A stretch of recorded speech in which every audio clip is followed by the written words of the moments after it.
Rinig mo na ba kung paano ginagawa ang operasyon sa pag-alis ng appendix?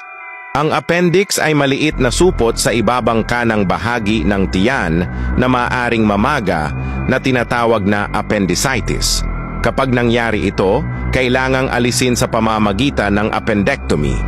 Binibigyan muna ng anesthesia ang pasyente upang hindi makaramdam ng sakit. May dalawang paraan, open o laparoscopic.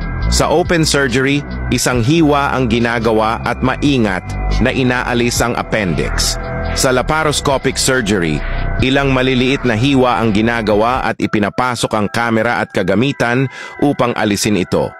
Mas mabilis gumaling at mas kaunti ang peklat sa ganitong paraan. Nililinis pagkatapos upang maiwasan ang impeksyon sa tinatahi. Kadalasan, gumagaling ang pasyente sa loob ng ilang araw.